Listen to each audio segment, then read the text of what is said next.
Assalamu alaikum, hey everyone, welcome to my channel FL Institute. This is me, Sunny with you all. I hope you will be fine and you will be spending your life like a joyed bird. So, today I'm gonna explain the history of a great personality who is General Ayub Khan. But before moving toward the topic, I request you all to subscribe my channel, press the bell icon to never miss an update.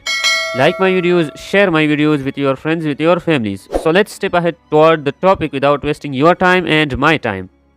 So the topic which I'm gonna explain, that is the era of General Ayub Khan. General Ayub Khan was born on May 14th, 1907 in Rehana near Haripur district, that is located in northwest frontier province, now in Khyber Pakhtunkhwa of Pakistan. As far as his family background is concerned, he belonged to the Tareen tribe of Pakhtun ethnicity.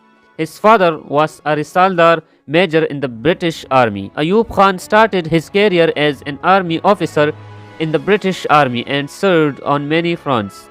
On the eve of partition, he chose to serve under the banner of a Muslim state, for example, Pakistan. He became the first CNC of Pakistan's army as well as the country's first CMLA, appointed by Iskandar Mirza. He was also elected to serve in the public office of the presidency. He gave Pakistan a constitution and a few important reforms, which, however, were never implemented.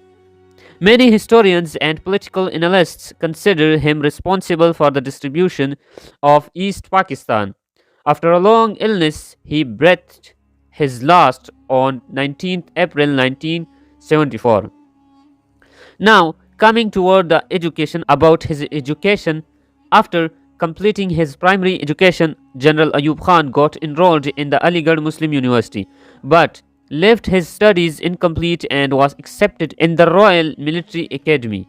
On behalf of his extraordinary performance in the academy, he was inducted as a commissioned officer in 1928 in the British Indian Army.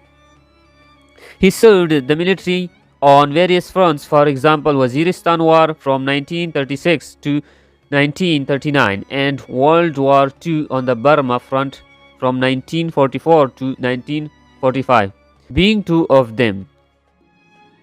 In 1951, he became the first native CNC of Pakistan, succeeding General Douglas Gracie.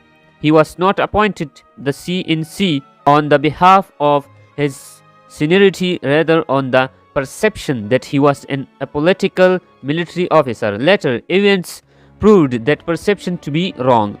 Ayub's appointment as the CNC was an incident which he had never thought would materialize in that life and provoked the latent talent of statesmanship in him. He, with the ambition to rule the country, started to take interest in state politics. It was Ayub on whose suggestion Liaquat Ali Khan, the then Prime Minister of Pakistan, stretched the hand of friendship towards the USA.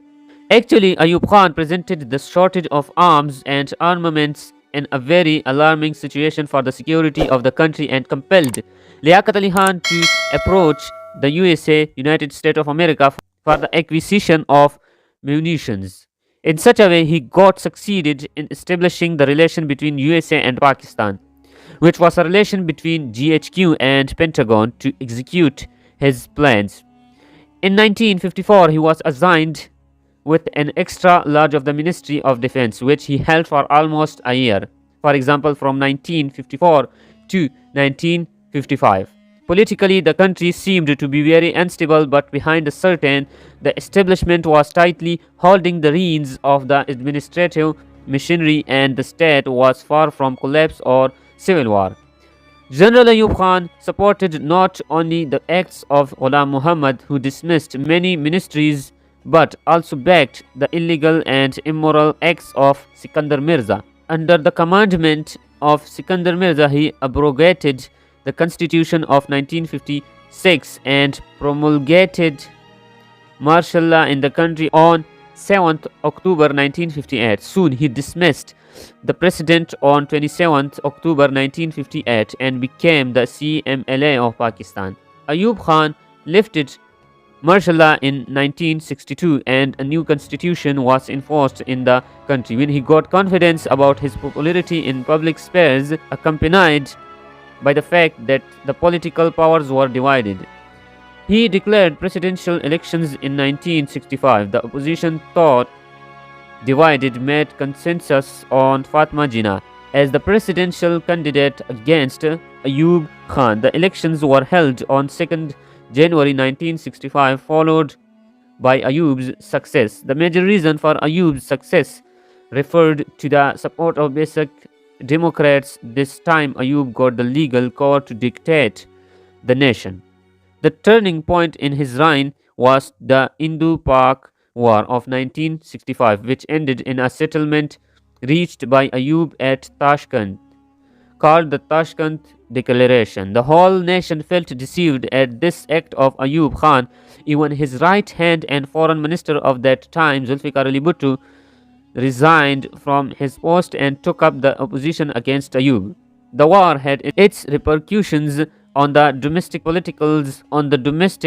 politics of the country. Two powers emerged as a result of this incident. For example, Zulfikar Ali Bhutto in West Pakistan and Mujibur Rahman's opposition in the East Pakistan, where the Awami League sought more autonomy for the province. In 1969, Ayub opened negotiations with different political powers, excluding Bashani and Bhutto. But under severe pressure of the agitating forces, Ayub handed over control of Pakistan to Commander-in-Chief General Yahya Khan, who was the president's most loyal lieutenant and was promoted on behalf of his loyalty to the president by overruling the set rules of promotion. And now, coming down toward the ends of Ayub Khan's life, Ayub Khan was in West Pakistan at the time of the war of 1971 and was willing to fight along with the armed forces of Pakistan, but he could not do so on behalf of his poor health. He died in 1974. So I hope you have gotten the history and the era of General Ayub Khan, that who was General Ayub Khan. So if you have any question related to this topic, so you can just comment me in the comment box below. And in the end, I would like to wind up my topic with this request to subscribe my channel, press the bell icon to never miss an update, like my videos, share my videos with your friends, with your families. So this is all for today. Have a nice day. Thanks for being a part of this class. Allah Hafiz.